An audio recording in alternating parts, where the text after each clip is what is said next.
Japan has a new prime minister, Fumio Kishida. He is tasked with leading the world's third largest economy out of the pandemic and its stagnant economy, as well as dealing with the complications of rapidly aging population. As our neighboring country, we share important common goals. For example, in the most immediate future dealing with this pandemic, denuclearization of North Korea, but we still face fundamentally conflicting views on how to record historical facts. This morning, we'll examine the political transition in Japan and what the shift means for South Korea. For a closer look, we're joined by Professor Kim Byung-ju from Hankuk University of Foreign Studies. Good morning, Professor Kim. Good morning. I understand you had a pretty busy weekend. Thank you so much for joining us. Thank you for having me. All right. Taking a look at perhaps the most obvious question out of this topic, Kishida is actually a pretty familiar face from the Abe administration. His political career is well known and established, but he was actually not the public favorite to win. Can you first tell us a little bit about the newly elected prime minister? Who is Kishida and what does he exactly stand for? Kishida's, in terms of his seniority, age, and his political career, he's sort of like he belongs to the same generation as Abe. He actually entered the politics almost same as the former Prime Minister Abe.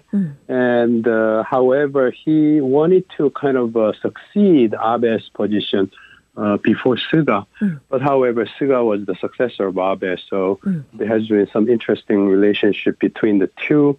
Overall image of Kishida is that he's if we can put it in a positive term, he's known to be a real gentleman, very soft, kind of center of the road, in the middle of the road. And the flip side of the coin is because of that, he's been not exactly criticized, but kind of set aside as someone who doesn't really have a quote unquote in Japanese expression color. He doesn't have his own color because he's just a nice, gentle guy who positions himself in the center. And so his identity was never really clear, and people were saying he's not dynamic enough and all that kind of stuff. So very nice gentleman, soft, and that has been, it will be usually considered as a strength, but as a politician, it was considered as his weakness. So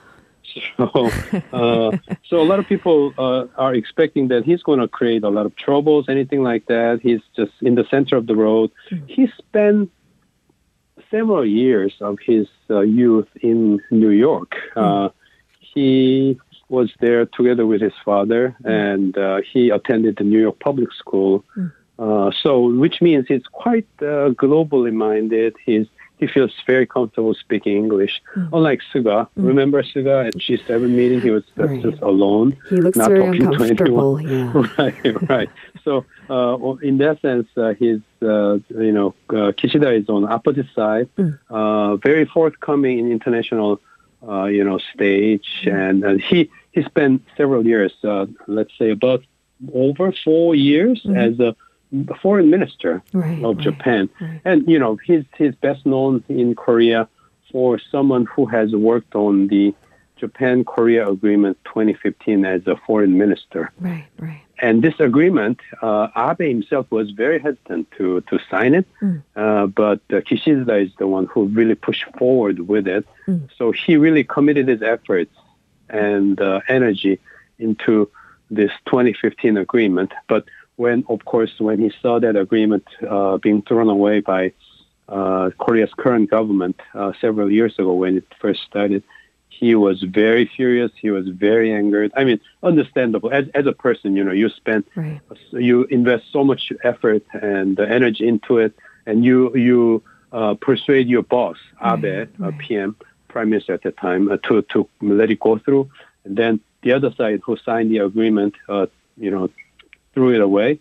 So you get angry. So it's a lot of convincing and pull, and it's sort of all the work gone down the drain, despite what the Korean government's perspective was by that point. Exactly. So he's known to be a nice guy and everything, and so nothing extreme that's being expected at this point.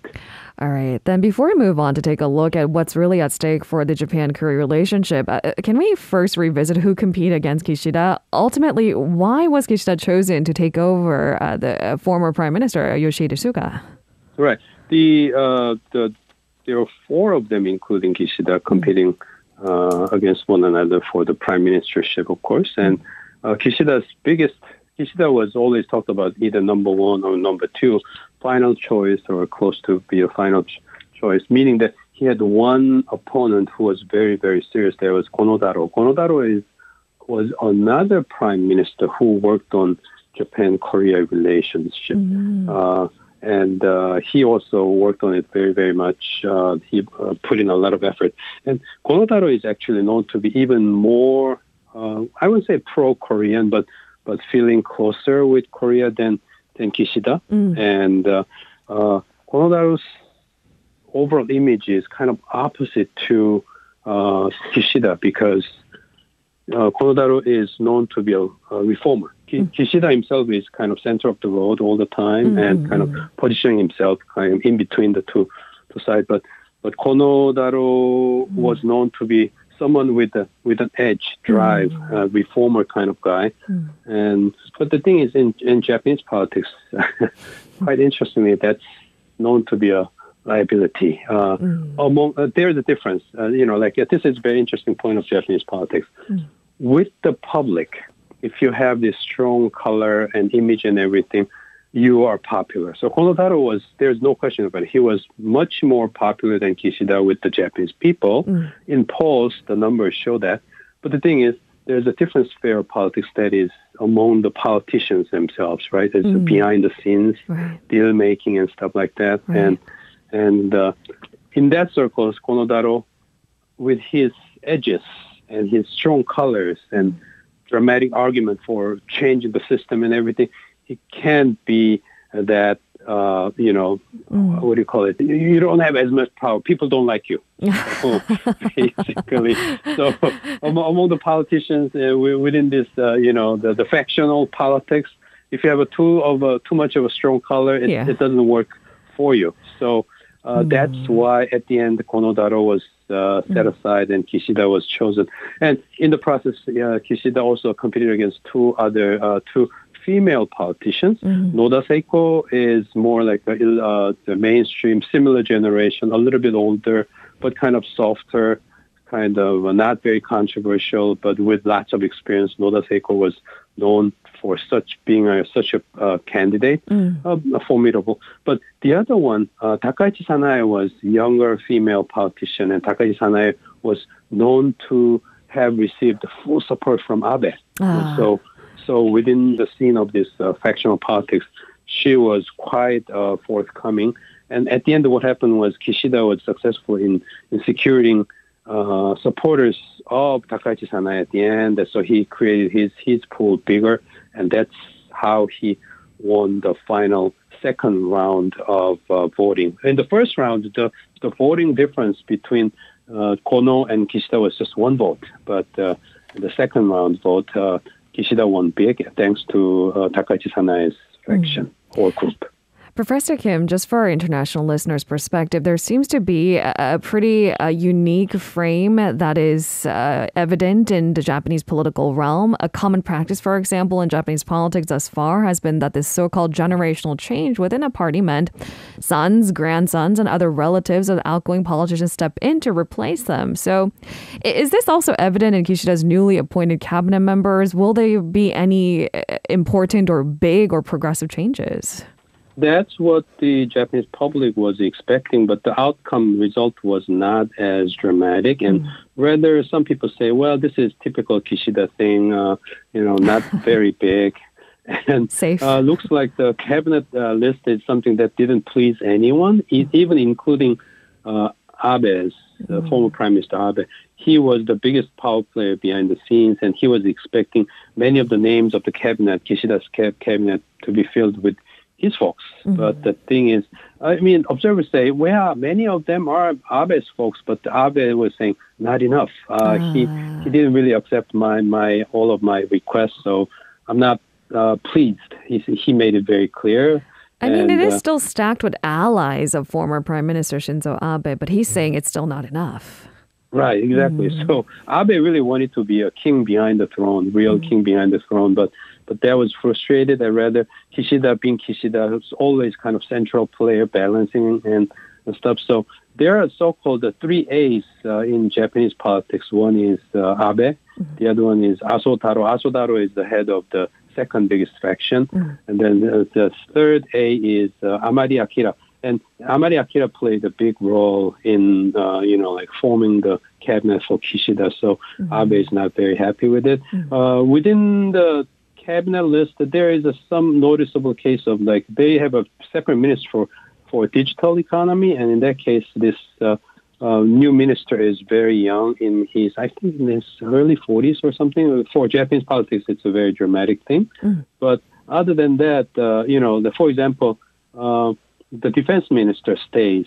Kishinobu. He's actually real brother of Abe, the younger brother of Abe, former prime minister. He stays as a defense minister. And Motegi Toshimitsu is a foreign minister that we are familiar with, the current foreign minister. He stays in place. And so, not much of a big change. And, no one is extremely infuriated, but no one is extremely happy about it. That's Kishida style of trademark, keeping the balance. And, balance is always his key thing, I suppose. So he did stay true to sort of expected character then in this case. Exactly. Kishida has also called for a general election. What is expected in terms of that outcome, Professor Kim? Actually, this general election that he called for is the Shugin election. This is a lower house. And Shugin election was expected mid to late November, but he kind of rescheduled it earlier than expected. And so this is quite a surprise for Japanese political observers here. And he has another one, the Sangin election, that's his upper house. That's coming up next July. Interestingly, a few months after we have new government here in Korea, we will have our new government in May, and then in July they will have a Sangin upper house. And so in that case, Japan will be finished with their elections. But what Kishida has in mind right now with the lower house election this time and then upper house election next July, he wants to firm up his control. Right now, his presence as a prime minister, as we just discussed, is a result of this factional politics balancing and trying to please everybody. But he wants to probably have his own government. Right now, the current government is actually an alliance government with the Komeito. It's another party. And maybe he has in mind firming up the rule of LDP without Komeito. We'll have to wait and see what he's pursuing here. But overall, his intention to schedule this lower house election 31st at the end of this month is he wanted to use the mood when he became the prime minister. People got excited and maybe new day for LDP, new day for Japanese government after quote unquote very boring Prime Minister Suga. He wanted to take advantage of this celebratory atmosphere to firm up his politics, his rule, and that's why he's scheduled this way. But the thing is, after the release of the cabinet list and everything, they're saying, "Oh yeah, Kishida is the same old boring Kishida." And the polls, the shocking thing is, in several of the polls, support level for Kishida's cabinet was actually lower than the numbers we had for the support of Suga's cabinet. So that's a big disappointment and something that could be kind of minor shock to the observers. So we'll have to wait and see how his gambit with the rescheduling of the lower house general election will turn out to be at the end. All right. Now, of course, this brings us to Lotus' question. What does, of course, Kishida's prime ministership mean for South Korea? As you mentioned, he was the driving force at the center of the Japan-Korea Agreement 2015. What would this mean going forward? That's a really important question here. And when they had this competition for prime minister, Korea was hoping either of the two front runners, Konotaro or Kishida, if one of the two wins, it will be good for the bilateral relationship between the two, because they both worked as a foreign minister. They both worked very hard for the improvement of the tie between the two countries. and they understand Korea better than other politicians. So hope was high. But what we notice is something that the flip side of the coin. That is, if you invested so much energy and effort into this, and then if you saw that deal being turned around by the other side, you get angry.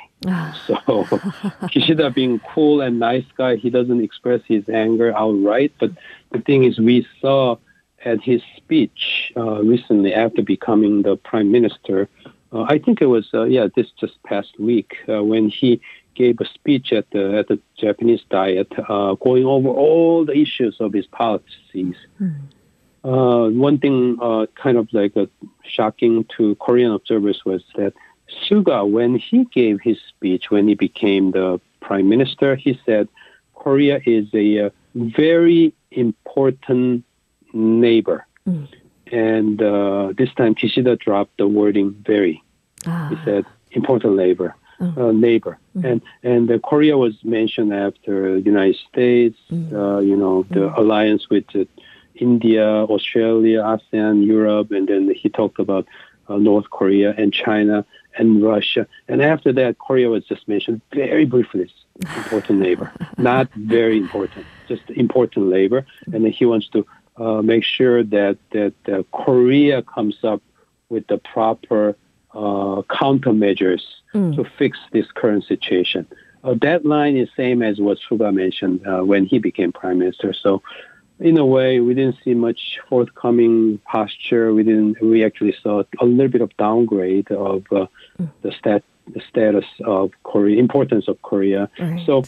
So we will have to kind of compromise a little bit on our excitement about Kishida's election here. So, but the thing is, we have to keep in mind he has an election coming up at the end of this month, but Korea also has March presidential election. Right. So if you were a Japanese prime minister, you will have to wait and see who gets elected on the other side, Korean side.